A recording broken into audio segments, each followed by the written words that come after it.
नमस्कार, मैं रंजन चौधरी। आप देख रहे हैं सप्तमत जयते। हम हर एपिसोड में आपको रिक्वेस्ट नहीं करते कि आप हमारे इस चैनल को व्यू कीजिए, उसको लाइक कीजिए, शेयर कीजिए, उसको सब्सक्राइब कीजिए। हम एक नोबेल कॉज के लिए इस चैनल को चला रहे हैं। हम ऐड के ऊपर डिपेंडेंट नहीं है। और दोबारा एक बार चाहेंगे कि आप इसको सब्सक्राइब ज़रूर करें। वो इसलिए बोलेंगे, हम लगातार जो सरकार का जो गलत नीति है, जो काम जहाँ पर भी कुछ गलत हो रहा है उसके ऊपर आवाज़ उठा रहा हूँ। लेकिन हमने जो उसको ऑब्ज़र्व किया, उसको हम बारीकी से देखा है, जो सब्सक्राइबर है ना, वो हम उम्मीद कर रहे हैं कि आम जनता अपोजिशन जो है वो उसको ज़्यादा से ज़्यादा सब्सक्राइब करे। लेकिन मज़े की बात यही है कि जो सरकार की पक्ष है, सरकार जो रूलिंग पार्टी है, उसका जो फॉलोअर्स है वो ज़्यादा सब्सक्राइब कर रहे हैं, वो ज़्यादा फॉलो कर रहे हैं। क्योंकि वहाँ में तो सब कोई ख़राब नहीं होता ना, वहाँ में अच्छे आदमी भी होते हैं। वो भी जानना चाहता है कि एक्चुअली में पत्रकारिता होता क्या है। उनको भी कभी कभी ऐसा होता है, चापलूसी जो है वो पसंद नहीं है। तो इसलिए दोस्तों, मैं आप लोगों से रिक्वेस्ट करूँगा, आप लोगों से आग्रह करूँगा कि जब सत्ता पक्ष इसको सब्सक्राइब कर रहा है तो ज़रूर कुछ ना कुछ तो होगा। क्योंकि हम तो गोदी मीडिया है ही नहीं, हम तो गोदी मीडिया नहीं है। लेकिन हम बेझिझक बात करते हैं। उसके लिए आप भी जो विपक्ष में है, जो साधारण नागरिक है, जो रिस्पॉन्सिबल सिटीजन है हिंदुस्तान के, वो भी इसको ज़्यादा से ज़्यादा सब्सक्राइब करें। जो भी हो, आज का जो विषय है बहुत ही उपाय नहीं है। इसको एक हल्का सा हमने एपिसोड किया था, जो असम के बहुत पुराना शहर डिब्रूगढ़, जो हाल ही में डिब्रूगढ़ म्यूनसिपल बोर्ड को म्यूनसिपल कॉरपोरेशन बनाया गया है, और जिस कंस्टिट्यूंसी से सर्बानंद सोनोवाल जी बिलोंग्स करते हैं। और उस एपिसोड में हमने कुछ हिट उस जगह पे किया था कि जो चीफ मिनिस्टर है सर्बानंद सोनोवाल, वो वहाँ में बाढ़ में जो लोग अफेक्टेड है उसको शिप नहीं, छोटा सा नाव भी नहीं दे पा रहा है। वहाँ में केले का पेड़ का जो बोट बना करके लोग जैसे तैसे अपना जान बचा रहे हैं। जो भी हो, इस चैनल को या हमारे जो सोच है उसको, क्योंकि इस ढंग से किसी ने बोला नहीं है, एटलीस्ट मैं तो बता सकता हूँ असम का कोई भी चैनल का हिम्मत नहीं हुआ इस तरह से डायरेक्ट बात करने के लिए। जो उसका असर हमें देखने पड़ा। अभी सर्बानंद सोनोवाल जी खुद पार्लियामेंट सेशन छोड़ करके आ गए फील्ड में करके, वो अपने काम कर रहे हैं। और उस एपिसोड का दौरान हमने जो अजोपो असम जातीय परिषद का भी नहीं बख्शा था। उस अभी देख रहे हैं कि असम जातीय परिषद का जो लीडर्स है वो लोग भी फील्ड में है। सिर्फ आम आदमी के बारे में भी हमने बोला था, लेकिन आम आदमी वो शायद आम ही खा रहा होगा और घर में बैठा हुआ है। अभी भी उसका लीडर जो है वो फील्ड में जा कर के काम नहीं कर रहा है। आना चाहिए। असम में हम बचपन से देखते आए हैं कि यहाँ में जो फ्लड है ना, ये हर साल आना ही है, हर साल आना है। लेकिन एक बार ऐसा हुआ कि जब सर्बानंद सोनोवाल जी असम के मुख्यमंत्री थे, पहले मुख्यमंत्री बीजेपी की तरफ से, तब नमामि ब्रह्मपुत्र किया। नमामि ब्रह्मपुत्र करोड़ रुपया का खर्चा हुआ। लेकिन उस समय में देखा है कि जो बाढ़ का समय नहीं है, ऑफ सीजन था, जिस समय में आराम से लोग घूम सकते थे, खेती वगैरह कर सकते थे, उस समय भी बहुत भयंकर बाढ़ हुआ है। असम में बहुत पहले से ही हमें अभी भी याद है, ध्रुपद बरगोहाई जो है राज्यसभा का सांसद हुआ करते थे, कम्युनिस्ट पार्टी ऑफ इंडिया यानी कि सीपीआई की राज्यसभा के सांसद। उन्होंने भी बाढ़ को राष्ट्रीय समस्या, राष्ट्रीय आपदा का हिसाब से घोषणा करने के लिए कहा था। लेकिन अभी तक उसके ऊपर सीरियसली सेंट्रल गवर्नमेंट लिया ही नहीं। और असम का जो एक्सेस जो फ्लड होता है या जो सफिशिएंट जो पानी है, उसको भी साइंटिफिक तरीके से उसको इस्तेमाल करने के लिए भी कोई भी परिकल्पना सेंट्रल गवर्नमेंट का कभी भी नहीं रहा, अब भी नहीं है।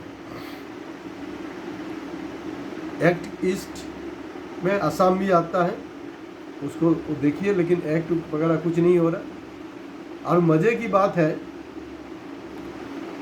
अभी तो आपको मालूम है, अब तो मोदी सरकार, मोदी गारंटी वाला कहानी ख़त्म है, अब तो एनडीए सरकार हो गया ना। और उनका सबसे बड़ा जो दो हथियार है, एक दाएं हाथ एक बाएं हाथ, या आप बोल सकते हैं कि एक दाएं पैर एक बाएं पैर, ऐसा हालत में हो गया है। एक हो गया नीतीश कुमार, एक हो गया चंद्रबाबू नायडू। नीतीश कुमार जो है वो शुरू से एक ही चीज़ को लेकर के बार्गेनिंग कर रहे हैं कि आप हमारा बिहार को स्पेशल स्टेट का मर्यादा दीजिए, और उसी में अभी भी अड़े हुए हैं। तो ये उनका स्टेट के लिए ठीक है, वो पॉलिटिक्स जो भी कर रहे हैं, लेकिन वो अपना स्टेट का हित के लिए पॉलिटिक्स कर रहा है, स्पेशल स्टेटस का मांग कर रहा है। और वहाँ का जो पॉलिटिकल पार्टी है, वहाँ का लेफ्ट पार्टीज हो या जो भी हो, कांग्रेस हो, जो भी वो भी मांग कर रहे हैं। लेकिन वो उसको लेकर के मांग, अभी नीतीश कुमार भी प्रेशर डाला हुआ है एनडीए सरकार के ऊपर में। और अच्छा लग रहा है कि अभी करीब करीब 10 साल बाद में, 10 साल नहीं, करीब 20 साल बाद में हमें एनडीए सरकार सुनाई दे रहा है। वो तो बात के टाइम की सुन रहे थे, अभी तो फिलहाल अभी फिर हम लोग एनडीए सरकार सुन रहे हैं। चलो अच्छा है। तो चंद्रबाबू नायडू जब पहले वो भी पावर में आए स्टेट का, तब भी अच्छे काम किए, कहीं कहीं गड़बड़ किया, वो अलग बात है। लेकिन हर समय में एक किंग मेकर के रूप में वो निभाया है, वो अपना रोल निभाया है। इस बार भी वो किंग मेकर के रूप में है। तो जो आंध्र प्रदेश है, आंध्र प्रदेश के लिए वो स्पेशल स्टेटस की बात नहीं कर रहा है, वो स्पेशल इकोनॉमिक पैकेज की बात कर रहा है। देखिए, चाहे बिहार का मुख्यमंत्री हो, चाहे आंध्र का मुख्यमंत्री हो, अपना स्टेट के इंटरेस्ट में वो खड़े हैं। असम के मुख्यमंत्री जो है हिमंत विश्व शर्मा, उन्होंने कहा था कि असम के जो हम लोगों ने एमपी चुन के भेज रहे हैं, वो मणिपुर में बारे में बात मत करें। अच्छा है, असम के बारे में बात करें। असम के बारे में क्या बात किया जा रहा है? यहाँ से जो बीजेपी का जो 9 जो संसद पार्लियामेंट में मौजूद है, क्या उसके ऊपर सीरियस कोई चर्चा उन लोगों ने किया? नहीं किया। करना चाहिए, उसके ऊपर दबाव देना चाहिए। और भी मज़े की बात है, और जो असम गण परिषद है, एजीपी जो है, उसका एक राज्यसभा का सांसद है वीरेंद्र वैश्य साहब जो है, आपको याद होगा कि वही वैश्य साहब कहा को घुमा फिमा करके वो उसको सपोर्ट किए थे, जो असम के हित के खिलाफ था। अब वो क्या कर रहे हैं? अभी इमीडिएटली जो असम का जो समस्या है वो हो गया फ्लड के ऊपर चर्चा करें। वो फ्लड के ऊपर में चर्चा नहीं करके अभी एक मुद्दा उन्होंने पार्लियामेंट में रखा है कि जो रिजर्वेशन, जो 6 जनजाति जो है, जनगोष्ठी जो है, उसका रिजर्वेशन का बात वो कर रहे हैं। अरे बंधु, अभी क्या रिजर्वेशन का बात, अभी क्या रिजर्वेशन का टाइम है? लोग फ्लड से नाजेहाल है, हैरान है, लोग मर रहे, हालत खराब है। आप कम से कम उसके बारे में बात करो। नहीं तो एक तो आप बोल सकते हो ना, जैसे नीतीश लोग जो बोल रहे हैं ना, क्योंकि एजीपी जो है वो तो आज बीजेपी ही है, लेकिन फिर भी तो आप एक अलग आइडेंटिटी से है ना, इलेक्शन कमीशन के तहत आप अलग है। आप बोलिए ना, अगर आप इसको राष्ट्रीय आपदा हिसाब से आप इसको नहीं लेंगे, घोषणा नहीं करेंगे, अगर काम नहीं करेंगे, हम अपना सपोर्ट उठा लेंगे, हम बीजेपी के साथ में नहीं रहेंगे। आप तो लाचित बरफुकन का देश राज्य के लोग हो ना, आप में उतना सा हिम्मत क्यों नहीं है? इतना सर झुका करके क्यों बात कर रहे हैं? इतना सर झुका के बात करना नहीं चाहिए। हाँ, जनजातिकरण होना चाहिए, उसमें सपोर्ट है, उसमें उसके लिए भी समय है, उसको अलग से ये करना चाहिए। अभी जो फ्लड जो होता है ना, इसको 2014 में, आपको याद होगा 2014 में भी बीजेपी जो उसका जो कमिटमेंट था, उसमें ये भी था कि हम अगर सरकार में आए तो पूरा जो है बात का समस्या को, इसको हम राष्ट्रीय समस्या हिसाब से घोषणा करेंगे और उस हिसाब से काम करेंगे। 14 के बाद में तो बस टाटा बाय बाय हो गया। 16 में पावर में आए, और 14 के बाद में जब असेंबली आए, असेंबली के दौरान अमित शाह जी जो है गृह मंत्री, उन्होंने कहा कि आप मुझे जिता के ले आइए बीजेपी को स्टेट में, हम जो बार का जो समस्या है उसका हम पूरा ख़त्म कर देंगे और क्रोनोलॉजी का हिसाब से ख़त्म करेंगे।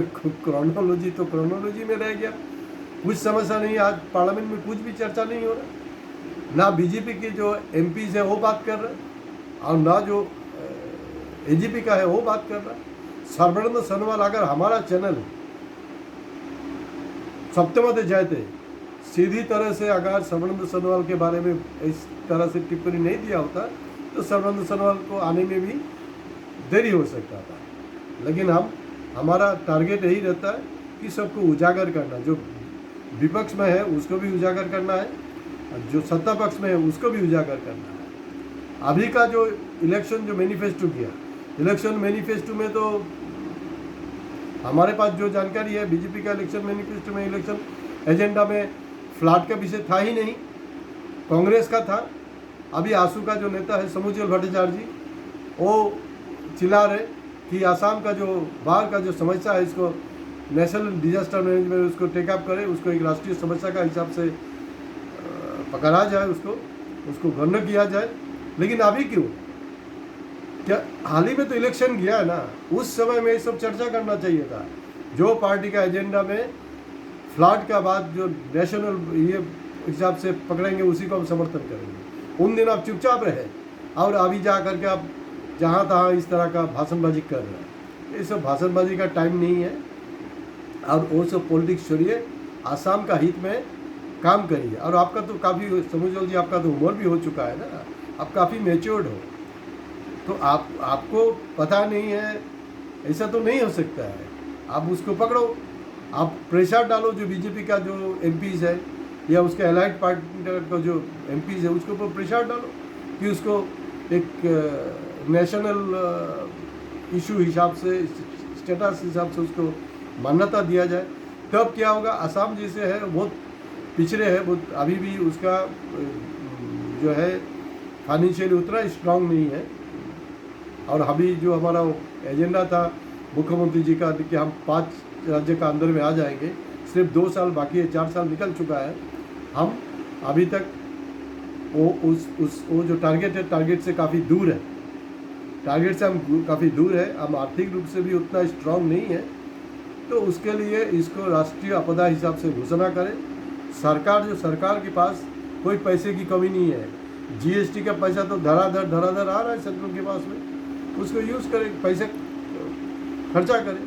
अभी हाल ही में देख रहे हैं कि एक बयानबाजी हो रहा है, नहीं हम लोग अगस्त तक उसको कंप्लीट कर देंगे। अरे अगस्त तक कंप्लीट करते करते अब तो फिर 26 का जो इलेक्शन आएगा उसका नाटक बाजार में चालू हो जाएगा। वो नहीं, एक्चुअली वो जो असम जो है वो आपको मालूम है कि ये फ्लड प्रोन जोन है, सेंसिटिव है फ्लड के लिए। उसके लिए आप काम करो और उसका जो सीजन होता है उस समय में, सीजन में आप काम करो और अच्छे ढंग से काम करो ताकि कुछ करप्शन ना हो, क्योंकि वहाँ में बहुत सारा करप्शन होते रहता है। उसके लिए वहाँ का जो मिनिस्टर होता है उसका देखिए कितना संपत्ति बढ़ता है, वहाँ में बहुत सारा ब्यूरोक्रेट्स उसमें जरा हुआ रहता है। उसके संपत्ति का एक बार सीबीआई का इंक्वायरी करो, बहुत कुछ आपको पता चल जाएगा। कुछ घटना होने के बाद में सीबीआई इंक्वायरी क्यों होगा, अभी का अभी करो ना, आपको बहुत कुछ पता चलेगा। तो अभी उसका जो सीजन है, सीजन में उसके ऊपर में काम करना चाहिए। और ये जो एक्सेस पानी है, एक्सेस पानी को इसको आप साइंटिफिकली कुछ प्रोजेक्ट बना करके उसको इस्तेमाल करो और उसमें असम का भी भला होगा, देश का भी भला होगा, यहाँ का जो जनता है उसका भी भला होगा। उसको ध्यान रखते हुए अब उसको प्रोजेक्ट करना है और सेंट्रल फंड की हमारी ज़रूरत है। और सेंट्रल फंड इसको आपदा घोषणा करने का साथ साथ इसका मतलब ये नहीं है फिर लूटने का चाल, लूटने वाला काम मत करो। अपना स्टेट को बचाओ, अपना स्टेट को बचाओ, ये आपका शपथ होना चाहिए। आपके पास में दूसरा कोई एजेंडा नहीं, इमीडिएटली उसके ऊपर आप ध्यान दो।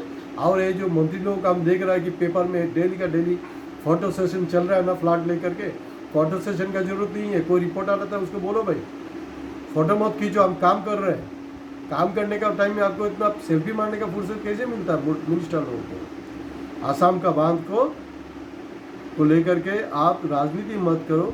इसका जो समाधान है, इसको परमानेंट समाधान के लिए आप कोशिश करो।